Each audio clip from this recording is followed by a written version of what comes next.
Yo gas. Baik, Assalamualaikum warahmatullahi wabarakatuh. Perkenalkan kami dari satu Data Science yang beranggotakan 3 orang. Saya sendiri Ahmad Zufir Amal Nayef dengan NIM Saya satu Hafid dua Dwi tiga dua tiga Saputra. 056. Ya, saya Hafid Dwi Saputra dengan NIM 0123230051. Saya Aidan Maisa Manasika Nugroho dengan NIM 123230065. Baik, di sini kami akan melanjutkan bagian fitur engineering dari proyek kami, Screen Time Project.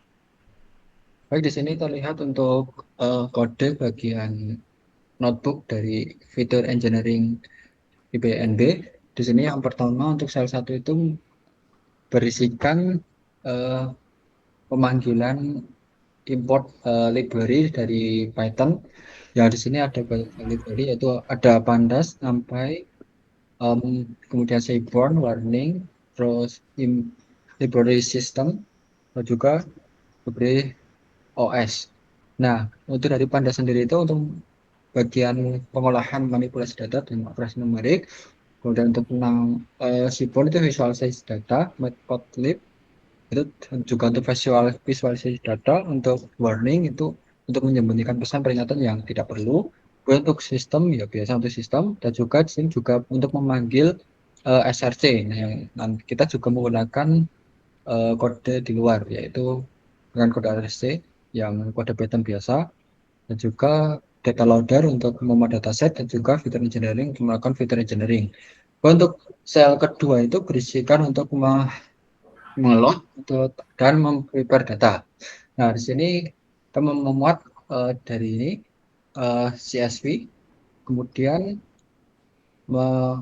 mengambil load data, menggunakan load data untuk ini memprocessing data. Jadi dilakukan di kode di luar dari IPNB. Kemudian ini untuk memvisualisasi data cara dengan menggunakan tabel.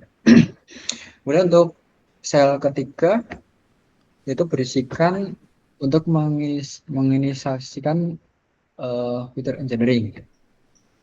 Nah, di sini ada banyak terlihat kode ini untuk fitur engineering data harian.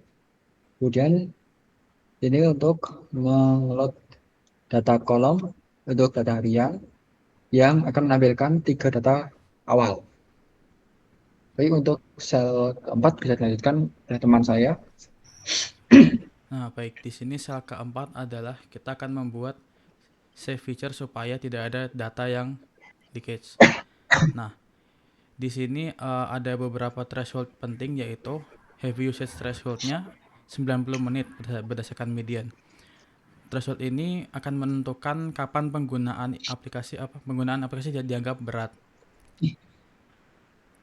Jenis fitur save ini yang dibuat adalah time based feature menggunakan hari, minggu, dan weekend, rolling statistik, rata-rata, lag features, data hari sebelumnya, trend features, perubahan dari hari ke hari, dan encoding features. Lalu untuk sel kelima, kita akan mempreview fitur-fitur yang sudah dibuat. Fitur yang ditampilkan yaitu ada date, ada user ID, ada app, ada usage, ada heavy usage, day of week, ada is weekend, user average, usage, user lag, dan user trend. Nah, untuk sel ke-6 ini kita akan menyiapkan feature set untuk modeling, yaitu classification dan regression. Untuk classification feature set, targetnya adalah heavy usage menggunakan binary 0 dan 1. Fiturnya semua fitur kecuali target dan identifier. Use case dari classification ini adalah untuk memprediksi apakah penggunaan berat. Lalu yang kedua adalah regression dengan target utama usage. Fitur-fiturnya yang digunakan adalah semua fitur kecuali target dan identifier juga, dengan use case untuk memprediksi waktu penggunaan yang tepat. Baik, bisa dilanjutkan oleh Mas Hafid. Oke, terima kasih atas waktu yang diberikan. Selanjutnya masuk ke sel 7.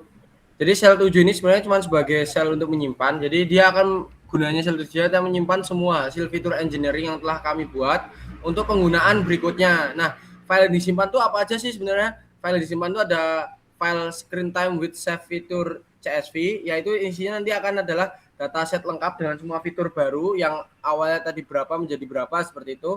Kemudian nanti untuk format sendiri CSV. Kemudian ada file kedua tuh fitur set PKL, itu yaitu file yang isinya fitur set untuk classification dan regression, dan formatnya pickle atau PKL itu supaya mudah di load oleh notebook modeling selanjutnya untuk step selanjutnya. Dan file selanjutnya ada fitur engineer PKL, sama cuman bedanya itu fungsinya objek fitur engineer itu sendiri, jadi nanti berguna untuk transformasi data baru.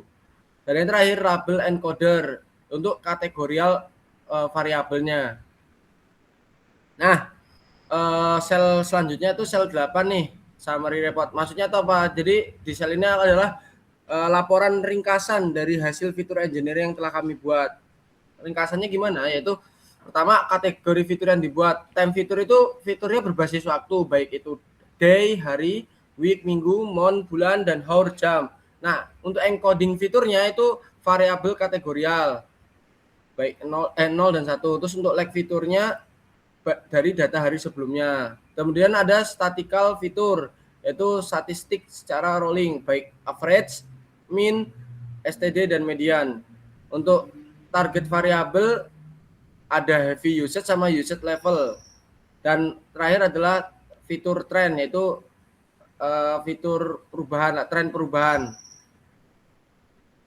Oke, nah insight atau ilmu apa sih yang kita dapat dari kesimpulan dari fitur engineering ini? Nah, dari fitur engineering ini kita bisa ketahui kalau no data leakage itu diterapkan. Jadi hanya data historis yang digunakan untuk membuat fitur. Kemudian ada rolling windows dengan look back periode yang tepat, terus ada lag fitur dengan shift yang sesuai, terus tidak ada fitur informasi yang bocor. Nah, kualitas fiturnya gimana? Fiturnya itu relevan untuk pola penggunaan, terus informatif, dan jadi dia menangkap pola temporal dan perilaku user. Kemudian dia juga ada non redundant atau variasi fiturnya yang baik dan scalable atau dapat digunakan untuk data baru. Sehingga kita bisa simpulkan kalau dia itu kesiapan untuk modelingnya bagaimana. Untuk klasifikasinya dia sudah siap, untuk regresinya juga sudah siap, dan fitur importantnya bisa dianalisis nanti, seperti itu. Mungkin itu saja dari saya. Selanjutnya saya kembalikan ke Mas Sofir. Baik, sekian laporan untuk bagian fitur engineering dari kelompok kami. Bila ada salah kata, kami mohon maaf. Wabillahi taufiq wal hidayah. Wassalamualaikum warahmatullahi wabarakatuh. Waalaikumsalam warahmatullahi wabarakatuh. Bye-bye.